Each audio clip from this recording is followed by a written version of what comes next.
sommaire de cette édition, au Cameroun, 4 gendarmes ont été tués ce lundi dans l'ouest anglophone du pays. C'était lors d'une attaque de séparatistes présumés.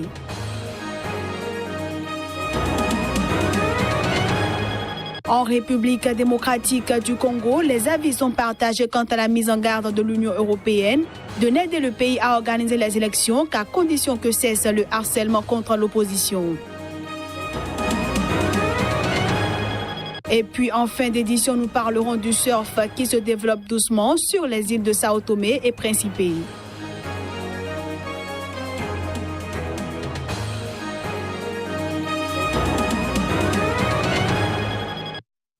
Voilà pour les titres. À toutes et à tous, bonjour et bienvenue.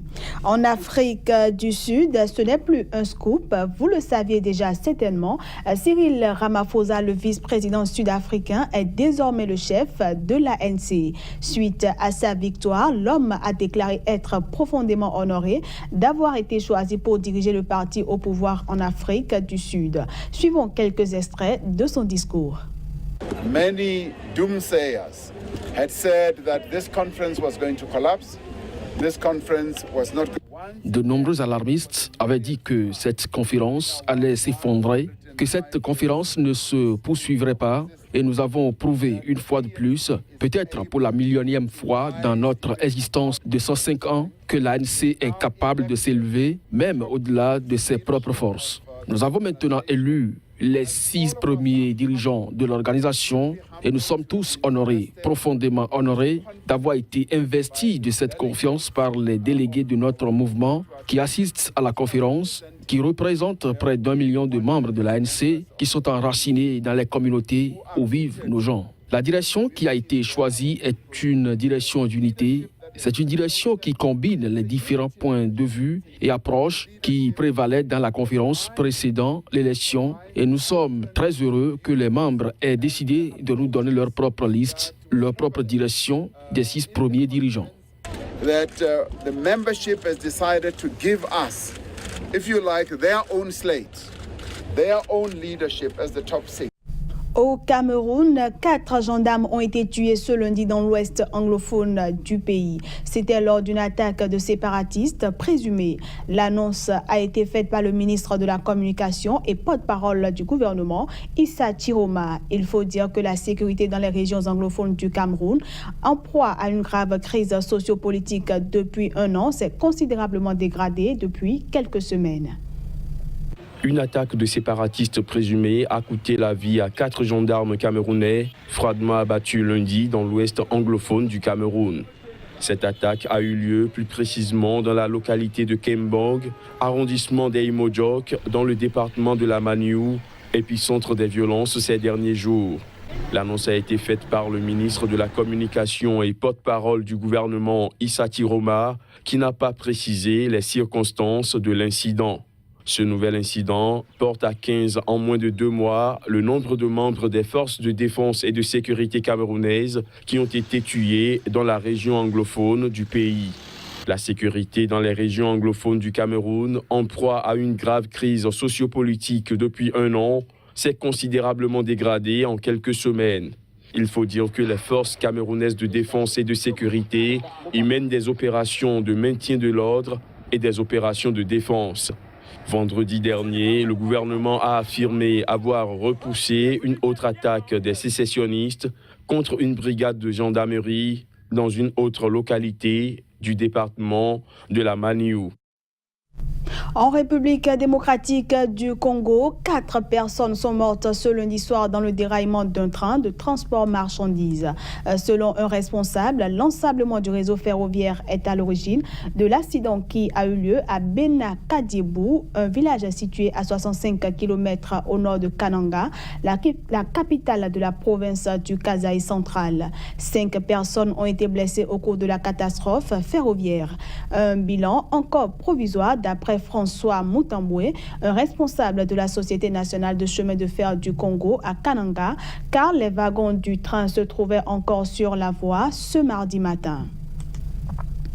Je le disais en titre, l'Union européenne hausse le ton contre la République démocratique du Congo. Elle prévient les autorités congolaises qu'elle l'aiderait à organiser les élections prévues pour avoir lieu dans un an, qu'à condition que cesse le harcèlement contre l'opposition et la société civile. Un avertissement qui suscite des réactions de part et d'autre à Kinshasa. Ce qui est plus important, ce ne sont pas ces pressions. Ce qui est important pour le citoyen congolais, c'est le départ de M. Joseph Kabila. C'est-à-dire l'alternance en République démocratique du Congo. Parce que tout ce que l'Union européenne dit, il peut durcir sa position, il peut durcir le ton, mais de toute façon, le régime de Kinshasa est dans une logique. Et il travaille dans une logique il fait la sourde oreille, s'il faut le dire. C'est-à-dire, l'Amérique peut frapper, les Nations Unies peuvent parler, le Conseil de sécurité peut parler, l'Union européenne, mais c'est comme s'il ne tient pas compte de tout ça. Et dans l'entretemps, c'est le peuple qui souffre. Dans l'entretemps, il y a des morts à l'Est. Dans l'entretemps, il y a des cas humanitaires dans les Kasaï. Mais on nous parle de l'Union européenne. Non, moi je pense que la solution ne viendra pas forcément de toutes ces pressions occidentales, mais c'est le peuple congolais qui doit se prendre en charge pour améliorer les choses. Les réactions de la communauté internationale, deux fois, arrivent à agacer les esprits des Congolais. Lorsque la communauté internationale a dit non à Kadhafi, ils l'ont extirpé. Lorsqu'ils ont dit non à Saddam Hussein, ils l'ont extirpé. Lorsqu'ils ont dit non à Ben Laden, ils l'ont extirpé. Mais si réellement ils disent non à ce que fait Kabila, ils peuvent à la seconde le sortir du pays. Ça devient un peu comme de l'amusement. Allons à présent au Bénin où la comparution du syndicaliste et opposant Laurent Métognon et ses co-accusés dans un dossier de placement de fonds et de rétrocommission illégalement perçus prévu ce mardi n'a pas eu lieu. Le procès a été reporté pour le 30 janvier 2018 et pour cause, les accusés n'ont pas eu gain de cause en ce qui concerne la récusation du juge en charge de l'affaire qu'ils estiment impartiale pour sa proximité avec le gouvernement du président Patrice Talon. Afin d'éclairer l'opinion publique sur cette décision, le Front pour le sursaut patriotique a tenu un point de presse à Cotonou. Suivant. Nos clients, les Métognon Laurent et ses compagnons,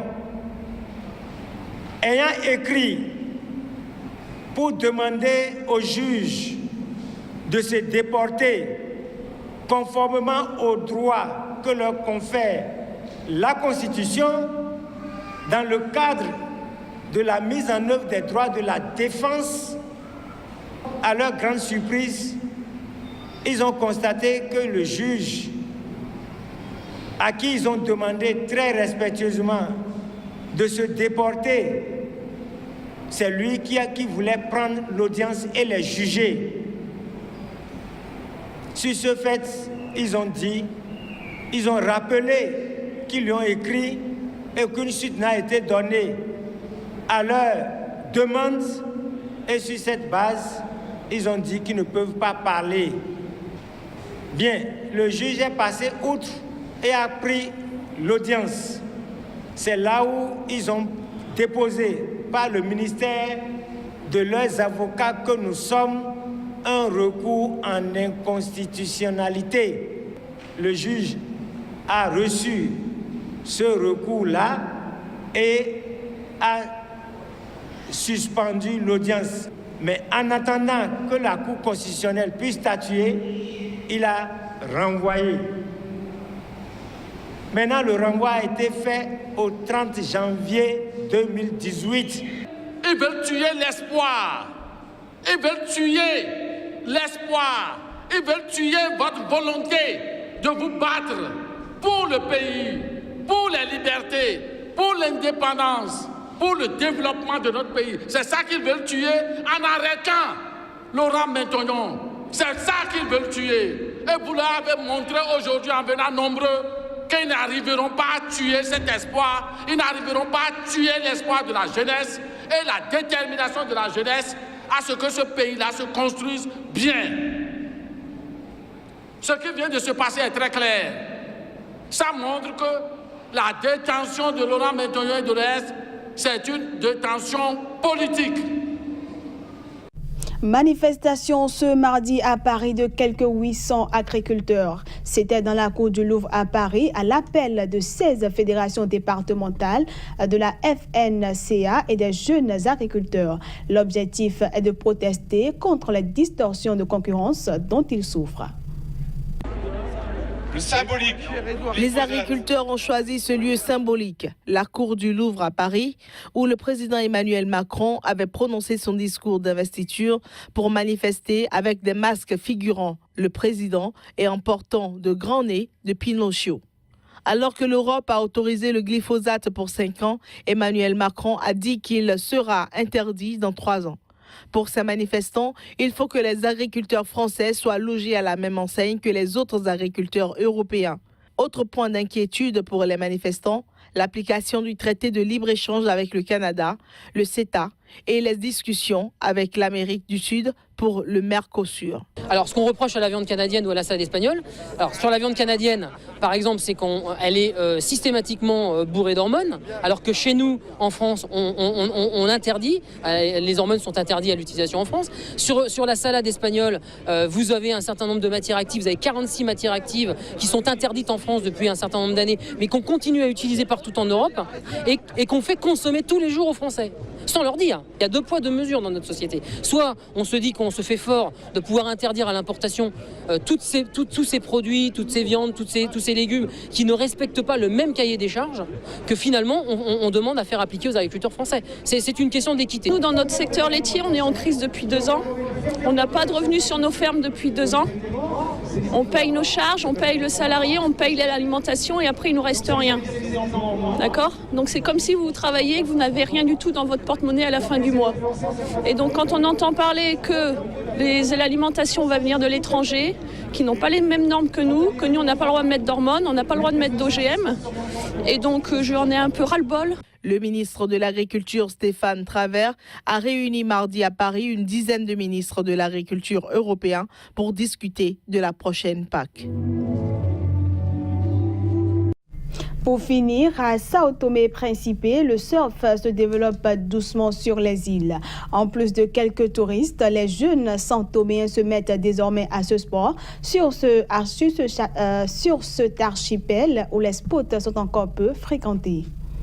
Le surf est encore tout nouveau à Sao Tomé, mais progressivement, les jeunes et les touristes découvrent les vagues de cet archipel de moins de 200 000 habitants du golfe de Guinée qui s'ouvre doucement au tourisme. La fédération de surf de Sao Tomé n'est pas grande, mais elle compte 3 athlètes qui ont pu participer à une compétition internationale. Parmi eux figure Danilk Afonso qui a voyagé au Portugal pour l'occasion.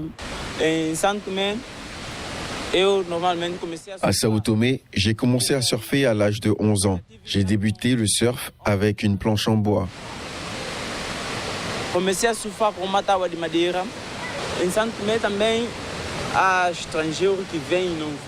À Sao Tomé, on a beaucoup d'étrangers qui viennent et veulent revenir parce que c'est très bien à Sao Tomé, non seulement pour le surf, mais aussi pour notre culture, parce que notre pays est un pays de paix.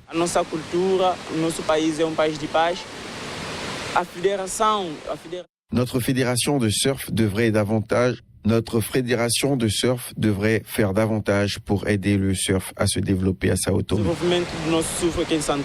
Le principal surfeur sao-toméen, Gégé Vidal, vit désormais au Portugal. Et c'est sur cette dernière information que nous mettons un terme à cette édition que je vous remercie d'avoir suivi. À bientôt.